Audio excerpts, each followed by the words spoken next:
muraho mumeze neza. Uyu ni Professor Khalid, iyi nayo ni Tips House Academy. Turi muri ya gahunda yacu y'isomo ry'Icyongereza spoken English, Icyongereza cyo kuvuga. Tubagezaho amasomo buri munsi kugira ngo byibuze mu gihe gito babashe gukurikira here ku isomo rya mbere azaba babasha kuvuga Icyongereza neza, aho mbigisha nkabasobanurira mu Kinyarwanda, ariko twazagera kuri level ya kabiri cyangwa se intermediate level, tukazatangira kujya twigisha tunasobanura mu Cyongereza kugira ngo bya bindi twize muri beginners level tubashe no kugenda tubikurikira mu Cyongereza twimproving. Ubu rero muri kumwe na Professor Khalid, this is lesson number 10. Tugiye kureba icyo bita English determiners. Turaza kureba determiners icyo ari cyo mu mwanya muto, tuyige tuyimenye, tuyisobanukirwe nuko tubikoresha muri bwa buryo bwo kongera ubumenyi bwacu mu rurimi. Mureke dutangire. Yes, determiners. By definition, we say that determiners are special adjectives that can be used before nouns. Mu Kinyarwanda no kuvuga ngo iyo tuvuze determiners ni adjectives. Adjectives twararebye mu isomo ryatambutse bushize. Ni determiners nazo rero ni adjectives that can be used before nouns. Kuri adjectives twaravuze ngo adjectives ishobora kuza imbere y'izina cyangwa ikaza inyuma yaryo, ariko kugira ngo izi inyuma y'izina nuko twifashishamo verb to be, tukavuga ngo this girl is beautiful. Uyu mukobwa ni mwiza. This phone is expensive. Ariko twaba turi buyizana imbere tukavuga ngo I have an expensive phone. Mfite telefone igeze gute? Ihenze. Ariko turibye determiners ni special adjectives, ni adjectives ziri special, zo zishyirwa imbere y'amazina gusa, ntizijya zijya inyuma, ntibikunda. We have two, dufite ebyiri. Iza mbere ni articles, izindi ni demonstrative determiners. For example, muri articles tugiramo eshatu: imwe, ebyiri, eshatu. Articles mu Cyongereza amagambo yose tugiye kuvuga avuga ibintu bibarika. Ni itegeko abagomba kujyaho article imbere mu gihe iyo mazina y'ibyo bintu tugiye kuvuga biri common, bitari proper nouns. Proper nouns ntango zijyaho articles. Articles are only placed in front of countable nouns which are common nouns. Zijya imbere y'amazina rusange, ariko ayo mazina akavuga ibintu bibarika, kuko nk'isukari ntago tuzavuga ngo eshuga. Eshuga ntago twavuga eshuga, ntibibaho. Iri ryaba ari ikosa rikomeye. Twivugira gutyo gusa tuvuga ngo sugar. Iryo ryari itegeko rya mbere rya article mu Cyongereza. Niyo turebye nko mu Gifaransa, tugira articles zivuga ibintu biri mu buke n'izivuga ibintu biri mu bwinshi. Tukagira le, dushobora kuvuga ngo élève, ni urugero élève. Le cyangwa se el ni article yo kuvuga umunyeshuri umwe. Baba abanyeshuri benshi tukagira les élèves. Les élèves.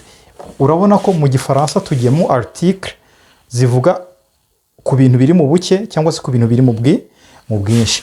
Gusa hano itegeko rya kabiri rya articles mu Cyongereza nuko articles zigenewe gusa ibintu bivuga amagambo cyangwa se amazina ari mu avuga ibintu biri mu buke. Kwanza si n'ubuke, ni ubumwe. Ni urugero, mvuze umunyeshuri, it is a student, cyangwa se bitoye n'Icyongereza uvuga a student, umunyeshuri. Baba abanyeshuri benshi ntabwo tuvuga ngo the students, tuvuga ngo students, twivugira students gusa. Iri ni itegeko rya kabiri. Irya mbere, articles zikoreshwa ku mazina avuga ibintu birimo bibarika. Iryo ni irya mbere. Kandi ibyo bintu bivuga ibintu by'amazina rusange. Irya kabiri riravuga ngo articles zikoreshwa ku mazina avuga ibintu biri mu bumwe gusa. Is it making sense? Itegeko rya gatatu riravuga ngo ni exception y'irya kabiri.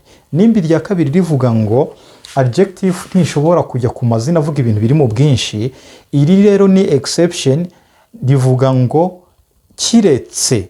Nimba irya kabiri rivuga ngo amazina ari mu bwinshi ntago ajyaho article, irya gatatu rihita rivuga ngo kiretse igihe ayo mazina ari mu bwinshi abanziriza interuro, icyo gihe ushobora gushyiraho article usibye ko bitaba ari itegeko. For example,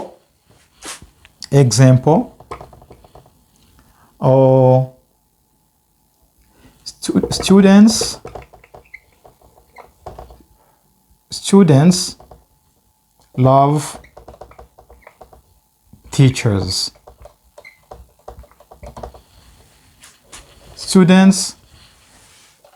Students love teachers.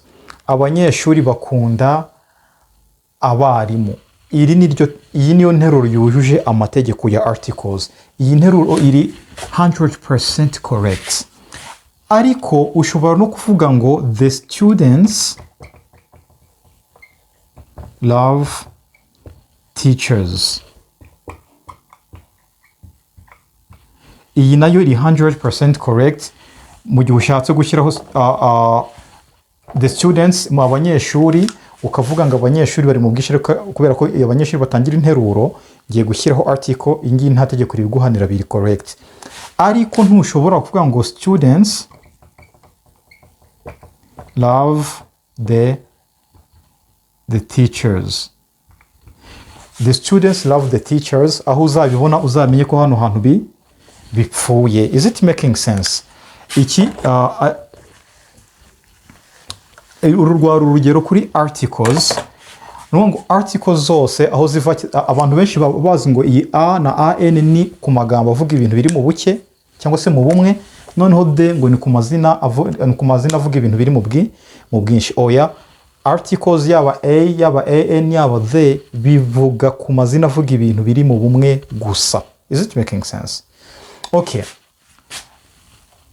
None turebe zino article ebyiri bazita indefinite article.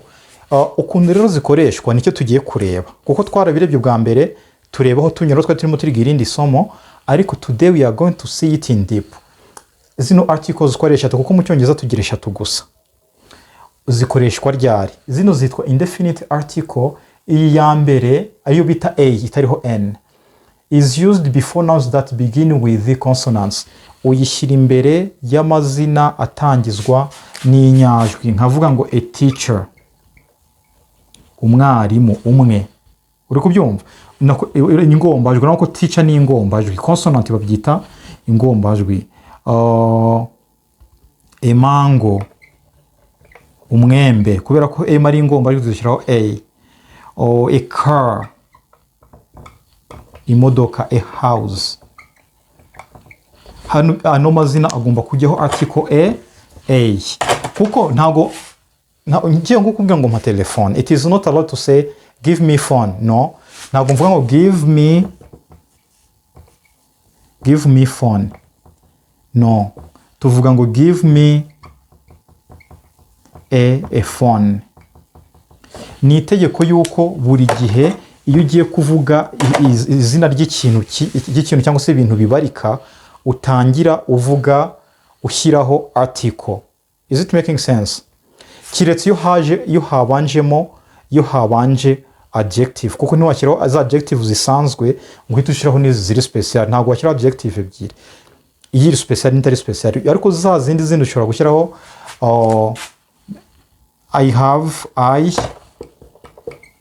I have a beautiful and tall building. Fite inzu nziza kandi ndende. Urumva ko urashaka kwerekana ukuntu iyo nzu iteye. Ikintu gishobora kuba kirangwa n'ibintu byinshi. Nkanjye mugufi, ubyibushye, ufite ubwenge, n'ibintu byose ni ibintu bindescribinga, bingaragaza cyangwa se bisobanura ngiye wondiwe. Hano rero ariko ntabwo ushobora gushyiraho articles ebyiri. Is it making sense? Z'ubwoko bumwe bwa special. Go article number 2 ariyo bita an is placed before nouns that begin with the vowels. Noneho izi zozo zishyirwa imbere y'izina rivuga izina ritangizwa n'inyajwi. An umbrella, umutaka. Umutaka wita an umbrella. An avocado, an authorization cyangwa se uruhushya. uruhushya rurabarika, uruhushya impushya, uruhushya rumwe, impushya ebyiri birabarika. Ushobora gushyiraho authorization, an authorization.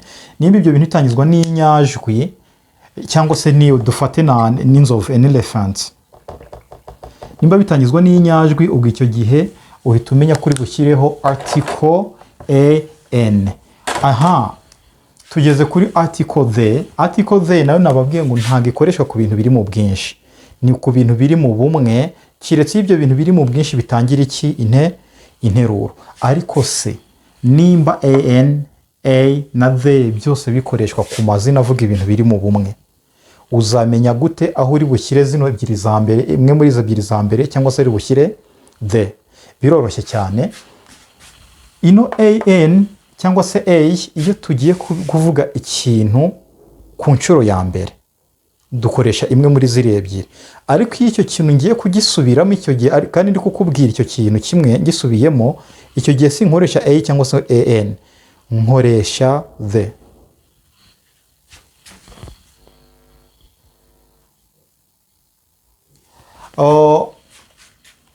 For example, nimba ngiye kuvuga ngo I have a phone in my pocket. I have a phone in my pocket. Kubera ko ari inshuro ya mbere mvuze telefone, we ntiwari uzi ko ino telefone inahari, ndakoresha a phone. I have a phone. Noneho ya telefone nisona nigeze kuyikubwiraho, mpite nkubwira ngo the phone that I told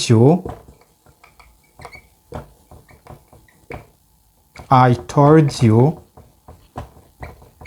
is ringing. Ya telefone nakubwiye irimo irasona. The phone that I told you is ringing.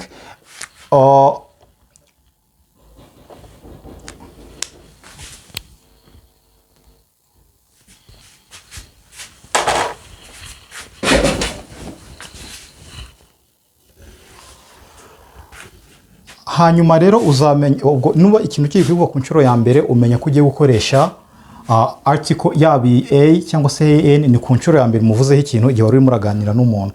Hanyuma rero nimba icyo kintu mugiye kugisubiramo, bivuze ngo noneho wowe n'uwo muntu urimo urabwira, the speaker and the listener are both aware of something that you are talking about. Noneho bombi ko ari babiri baraziranye ku kintu barimo baragira gute, barimo baravuga. Nimba icyo kintu rero ugiye kuvuga mukiziranyeho, niyo mutaba mwigeze kukivuga ariko icyo kintu mukaba mukiziranyeho ko gihari cyangwa se mukizi, icyo gihe mukoresha article the. Ubwo ni ukuvuga ngo an example nari maze kuyitanga hano, ariko nguhe nk'urugero. For example, ufite umuntu uhora usura cyangwa se ufite umuntu mubana, mufite fridge cyangwa se mufite frigo, urashaka kumubaza ati se hari ikintu cyo kunywa kiri muri frigo? Bivuze ngo ntuzamubaza nimba ikintu cyo kunywa kiri muri frigo utabizi neza ko frigo ihari. Ubwo hano uzamubaza, is there anything to drink in the fridge?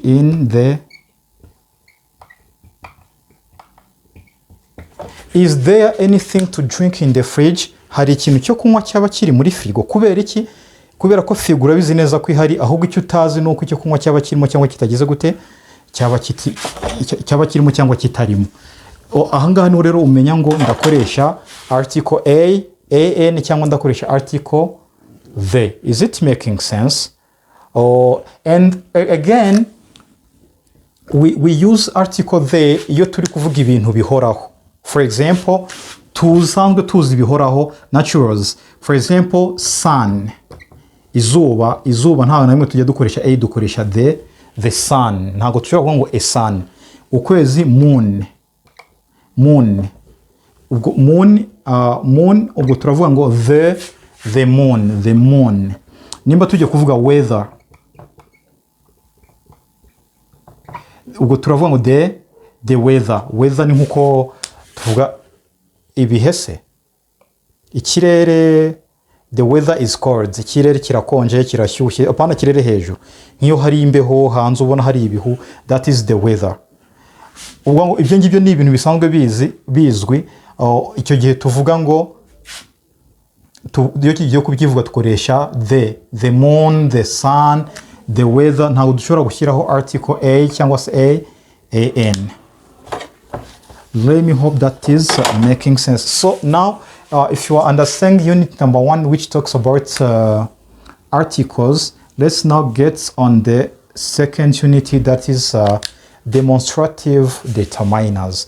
Demonstrative determiners nimba what is isomo ryavugaga kuri pronouns, hano ntiri bukugore kubera ko nukubisubiramo kugira ngo ubimenye, kuko iriya ni pronoun ariko ikaba na determiner cyangwa se ikaba special adjective ishyirwa imbere y'izina igihe dushaka kwerekana, ikoreshwa mu kwerekana iki, uyu, aba, bariya, abangaba, nibyo twita demonstrative determiners. Dukoresha this nkuko twabigarutseho tuvuga ashaka kuvuga ngo ikintu kiratwegereye cyangwa se kiri ahantu dushobora kugikoraho, do use this. For example, if I am here, nkaba ngiye gutunga urutoki, dufite akabox kari hano, a box, nkavuga ngo this is a box, this is a box, this is a box. Ariko nimba ndi hano nkaba ndi gutunga urutoki, box iri kure, ndavuga ngo iri kure aho ntabasha kuyikoraho, ndavuga ngo that is a box. Nimba noneho ndi hano hakaba hari ama box arenze imwe anyegereye,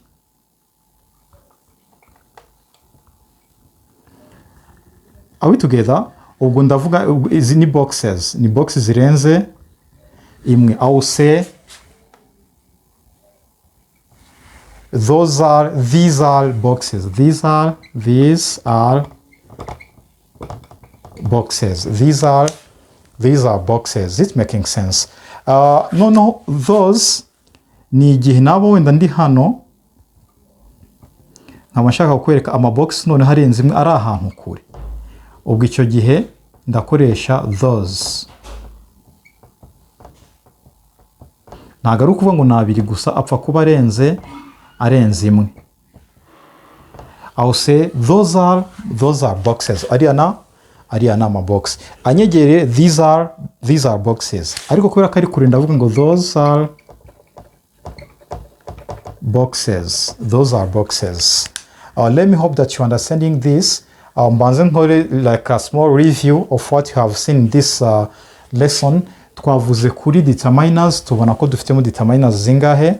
Ebyiri. Tugiramo articles, tukagiramo na demonstrative articles. Demonstrative determiners. Muri articles twabonye yuko tugira articles eshatu zonyine mu Cyongereza. Iya mbere ni a, iya kabiri ni a iriho n, iya gatatu ni the, ariko dusanga zose zidakoreshwa ku magambo ari mu bwinshi, ahubwo buri gihe articles mu Cyongereza ashirwa ku mazina avuga ibintu biri mu bumwe. Kiretse ibyo bintu biri mu bwinshi ariko bikaba bitangurira iki? Interuro. Ikindi nibagiye kubabwira nk'ibiryo, amazi, murabizi yuko nabyo biri mu bintu bitabarika, ntibijya bijyaho article.